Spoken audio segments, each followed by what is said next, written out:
Continuando então, né, retomando os nossos estudos sobre o livro Ação e Reação, que é o 9º livro da coleção André Luiz, né?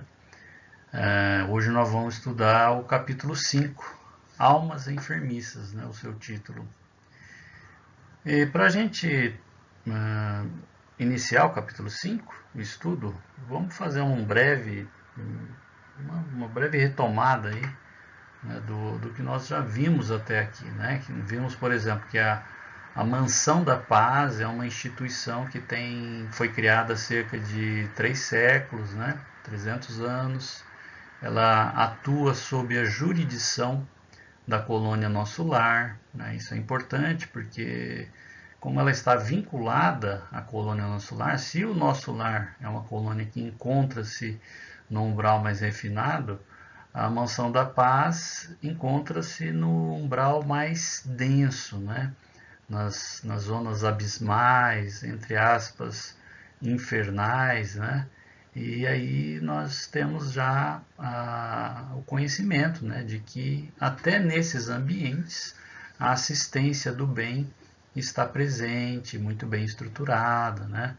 Aí vimos, por exemplo, que o diretor é o Druso, ele mesmo comenta que chegou há 50 anos atrás ali como um socorrido, né, um assistido, e passou por diferentes postos de trabalho, né, desde a limpeza, a enfermagem, até chegar hoje à coordenação dessa instituição. Então é muito importante isso, porque nós observamos que o próprio diretor já é fruto da regeneração que essa instituição possibilita, né? Ele mesmo já é o fruto dessa regeneração. Vimos que existe uma tecnologia muito avançada, né? Esse livro foi publicado na década de 40 do século passado, né? E hoje é fácil a gente imaginar o GPS, monitores, né, de televisão, de computadores, o acompanhamento aí, por exemplo, um Google Maps, né? Mas naquela época, através da publicação, já mostra que existia todo um acompanhamento das equipes socorristas que entram nos campos mais densos do umbral, acompanhadas tecnologicamente pela instituição. Então, além da instituição ter uma proteção tecnológica, né, contra invasão e ataques desses irmãos que estão perdidos aí nas trevas, né, com sentimentos de vingança, de tentando obstruir esse trabalho da Mansão da Paz, também existe um acompanhamento das equipes socorristas, né? Então já uma tecnologia naquela época, né? Uma alta tecnologia naquela época. Vimos então também aquele cenário na aula passada, onde chegam as equipes socorristas num ambiente parecido com uma estação ferroviária, né? E aí chegam essas equipes acompanhadas de cães, esses cães são muito inteligentes para dar suporte, apoio, né? A importância do magnetismo, do passe magnético para a retirada, né, dessas pessoas que chegam dentro de um certo transe, né, fora de si, telepaticamente sofrendo interferências dessas entidades maléficas, né? E ali começa uma retomada de consciência gradativa e, por sua vez, pela assistência da instituição, uma retomada regeneradora em suas vidas. Nesse contexto, então, nós vamos passar aí para o capítulo 5, né? Bom, esse capítulo 5, ele é interessante, importante, porque o Silas, né, o assistente Silas, eles saem de dentro, né, da instituição junto com o André Luiz e o Hilário, né? Então, aqui nós temos a chamada, né? O assistente Silas está explicando conceitos e situações vividas na Mansão da Paz ao André Luiz e ao Hilário. Mas isso está acontecendo fora já da instituição. Nós separamos aqui alguns trechos do livro, a gente vai fazer a leitura desses trechos e vai fazer os comentários, tá? Nós vamos fazer assim durante essa aula. Essa imagem, ela é uma imagem que foi retirada da internet e ela tá assim, representa bem a realidade, né? Um ambiente sombrio, com quase não existe luz, né? Pedidos de socorro, gemidos. Então é uma situação, um cenário bem difícil mesmo, né? Hilário e eu, né, André Luiz, alegremente pusemo-nos no encalço do companheiro, do Silas, que, transpondo conosco o largo portão de acesso ao exterior, nos disse bem-humorado, de certo, ciente de nossos objetivos. Quais eram os objetivos do Hilário e do André Luiz? Estudos, né? Aprendizado. É para isso que eles foram enviados até a Mansão da Paz e numa missão que foi direcionada pelo Ministério do Auxílio na colônia Nosso Lar, né?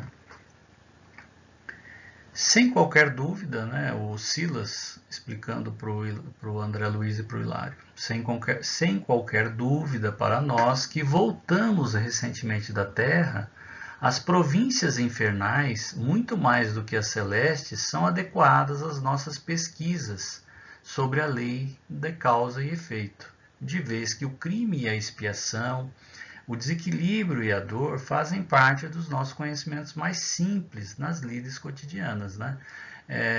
Então, nós estamos muito mais próximos, né, dessa condição de desequilíbrio, né? Eu acredito, espero que não nessa faixa, né, do umbral, mas se nós observarmos a mídia, né, assaltos, furtos, guerras, existe um desequilíbrio muito grande ainda na nossa realidade aí das comunidades, das sociedades terrestres em geral, né? Então nós estamos mais próximos dessa situação de desequilíbrio do que da colônia Nosso Lar, que é uma proposta de vida nossa, né? De vida dentro da lei reencarnatória, né? Então, nesse contexto aí, vamos dar continuidade ao nosso estudo. Esse item 16 é do livro de Allan Kardec, né, da codificação do Pentateuco, Justiça Divina, ou então Céu e Inferno, está na primeira parte do livro, né, e no capítulo 7. Esse é o item 16, então. O arrependimento, conquanto seja o primeiro passo para a regeneração, não basta por si só. São precisas a expiação e a reparação. Arrependimento, expiação e reparação constituem, portanto, as três condições necessárias para apagar os traços de uma falta e suas consequências. Então, o livro, né, fala muito é baseado, né, na lei da causa e efeito, sob a ótica do espiritismo, né, que tem aí também como pilares a lei do livre-arbítrio, né, a lei da reencarnação. O arrependimento ele tá nesse citado, pelo menos até aqui o capítulo 5, muito foi frisado, né? O que eu estou querendo dizer? Que os espíritos que chegam para serem socorridos, eles já passaram por uma depuração psíquica, vamos dizer assim, né? Que a gente pode resumir como sofrimento mesmo, e se encontram já num nível de sentimento de culpa, de remorso, né? Então isso já é o arrependimento, não ainda aquela revolta, que nós vamos ver aqui no capítulo 5, né? As entidades que ainda se encontram rebeldes, vamos dizer assim, né? E esse item aqui, 16, ele explica muito bem, né? Que não basta o arrependimento. Depois, né, o primeiro passo é o arrependimento, que é essa condição para chegar até a mansão da paz. Depois vai haver a regeneração, né, que vai acontecer através da expiação e da reparação. Embora eu acredite que a expiação está muito ligada a esse período onde esses espíritos ficam zonas, entre aspas, infernais, né? Ali o espírito já espiou muito, né? Mas aí entra a proposta reencarnatória, né? Os cenários que vão se apresentar, as famílias que vão receber esse espírito, mas o primeiro passo é o arrependimento, né? Para depois ter essa expiação e essa reparação.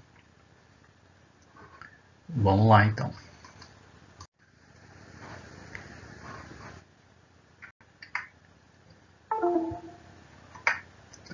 À medida que nós afastávamos da mansão da paz, né, empreendíamos mais vasta penetração na sombra densa, a espessar-se cada vez mais, quer dizer, mais não havia luz, né? Mais ficava escuro o ambiente, como se a luz nos sítios em torno lutasse terrivelmente para sobreviver.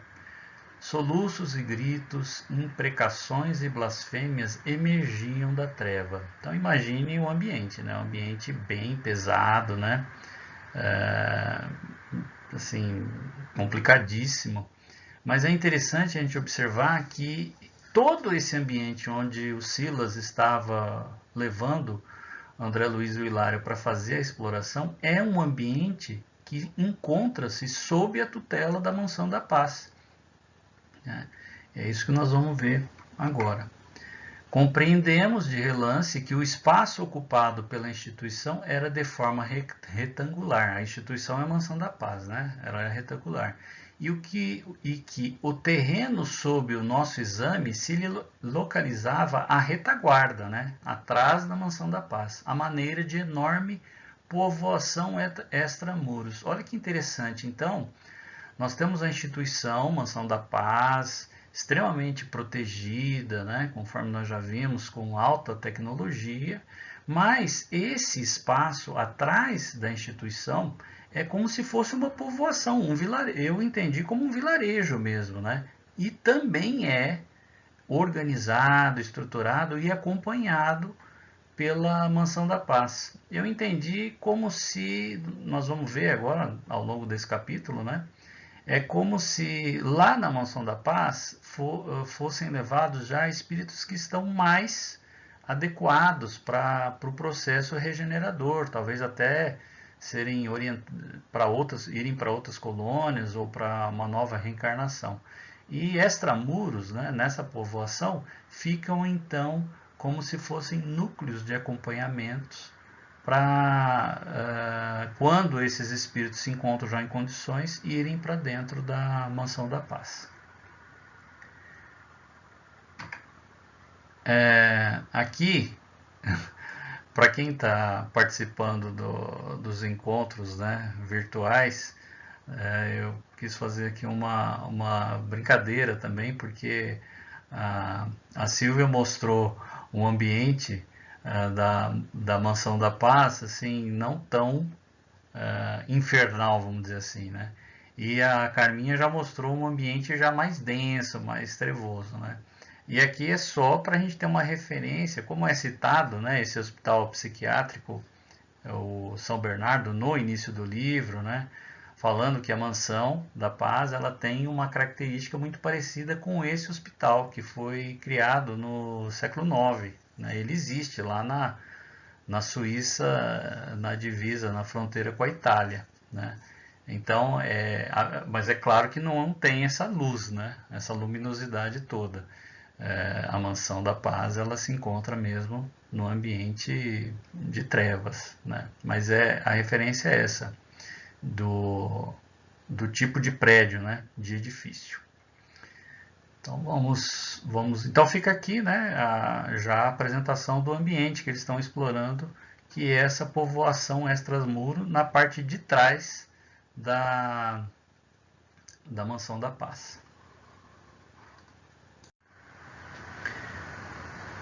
Aqui reúnem-se de maneira indiscriminada milhares de entidades vítimas dos seus pensamentos desvairados e sombrios. Né? Então, nesse local, nesse vilarejo, tem milhares de entidades, né? Para a gente ter uma dimensão aí do volume de espíritos, né? De irmãos que se encontram ali desvairados, né? Uma situação, pensamentos desvairados, sombrios, né? Um ambiente bem pesado mesmo, né, gente?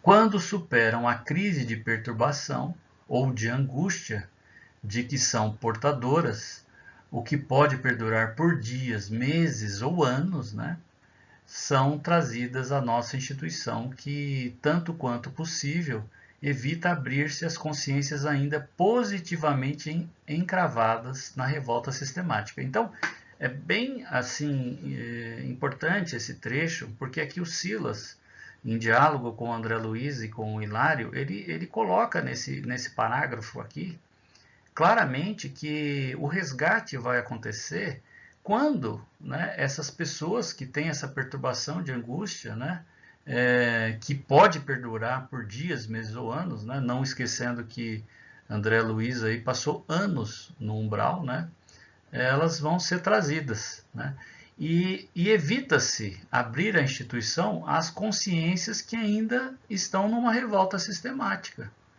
Por que evita-se? Primeiro, porque eu acredito que não tem uma estrutura para essas milhares de almas, né? de espíritos. Agora, também nesse caso, são pessoas que não têm condições de serem assistidas, porque, como foi citado no início do livro, essas pessoas, se forem colocadas, esses espíritos, dentro da instituição, eles vão agir como feras, tentando destruir tudo, né? Não estão preparados ainda. Mas é bem assim interessante a gente acompanhar isso, né? O sentimento nosso, quando ele se transforma no arrependimento, né, ou mesmo no remorso, na culpa, já permite que ocorra algum tipo de assistência.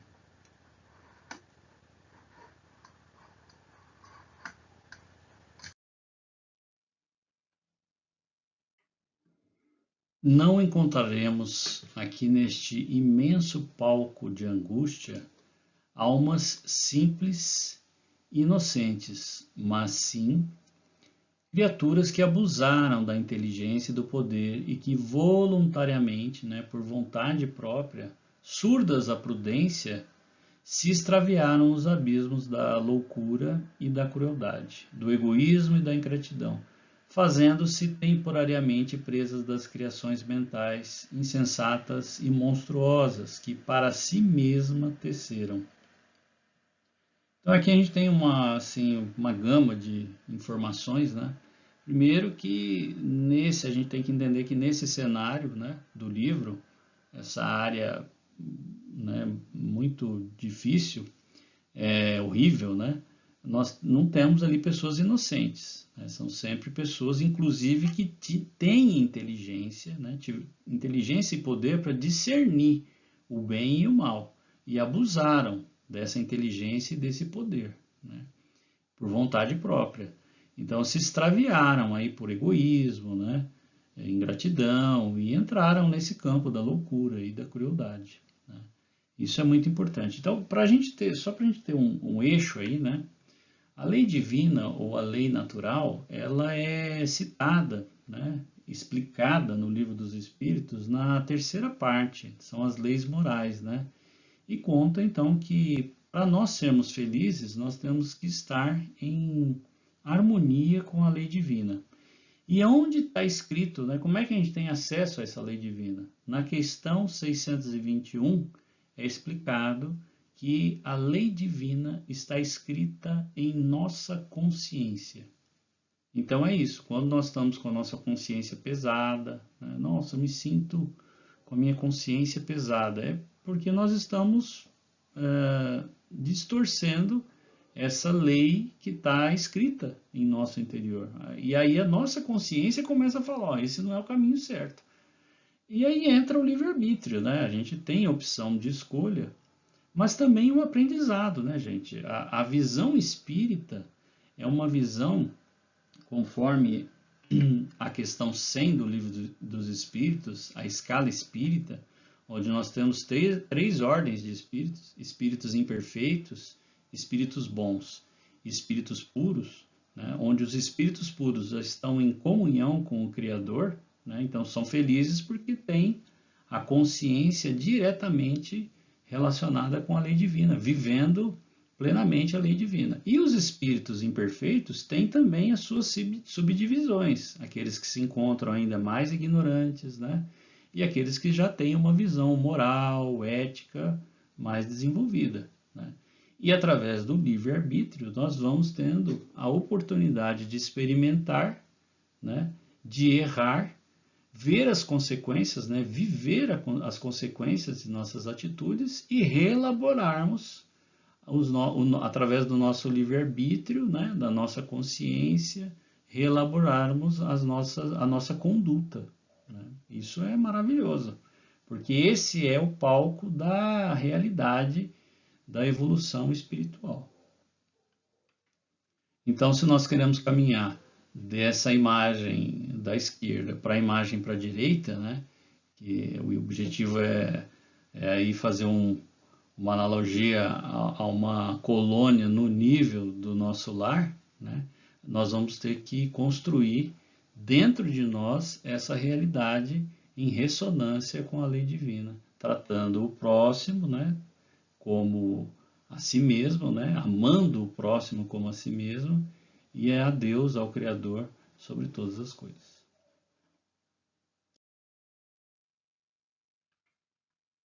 Nossa conversação foi interrompida de imediato à frente de pequena casa, a confundir-se com o nevoeiro, de cujo interior brotava reconfortante jorro de luz. Cães enormes que podíamos divisar cá fora, na faixa de claridade bruxuleante, ganiam de estranho modo, sentindo-nos a presença. Silas nolo apresentou alegremente. Era Orzil, um dos guardas da mansão, em serviço das sombras. Então, olha que interessante, né? Uma casa, né? Um local que é guardado por Silas, né? Pelo Orzil, né? Desculpe, que é um guarda ligado à mansão. Então aqui a gente mostra que nesse povoado, nesse vilarejo, existe já uma assistência, né? Uma estrutura que é uma estrutura preparada para já aqueles que no momento oportuno vão poder ser tratados lá dentro da Mansão da Paz, né? Então a gente vê aí o Orzil, né, que é o guarda, que haviam cães, né, e que existe ali uma casa, né, um local que é como se fosse uma casa mesmo, uma edificação.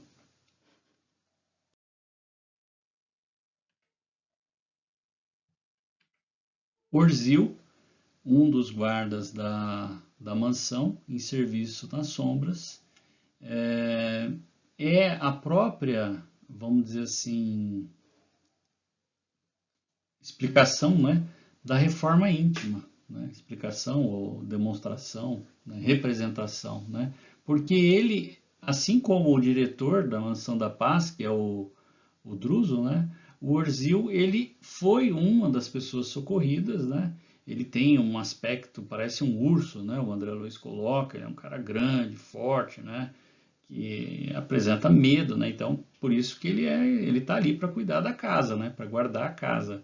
E ele está nesse processo regenerador, né, de reforma íntima, para que futuramente ele tenha uma reencarnação onde ele tenha um crédito dentro dos débitos do passado. Aqui então, nessa edificação, são contados 3 casos específicos, né? Fica aí as formas de pensamento, no sentido de cada caso que nós vamos estudar, né, que estão dentro desse livro, eles vivem ali aquela loucura interna. E o Silas e André Luiz e Hilário podem observar que dessa loucura interna aparecem cenas, né, que são as formas de pensamento dessas criações, como se fosse um circuito fechado, onde eles ficam revivendo essas cenas muito brutas, né? Que levaram eles a esse estado de inconsciência ou de loucura. Então nós temos...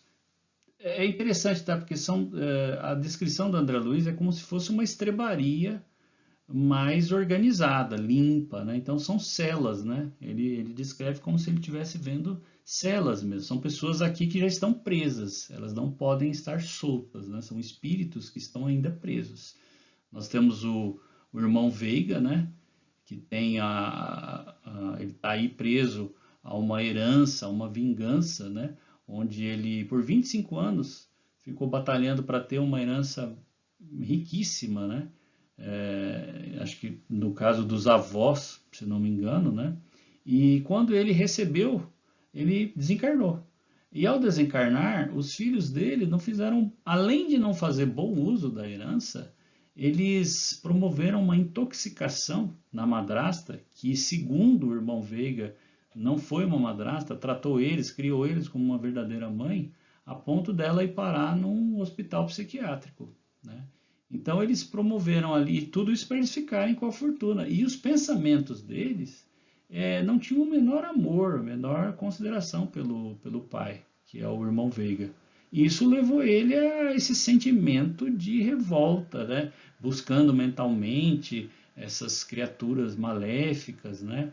E querendo o mal, a morte dos filhos, né?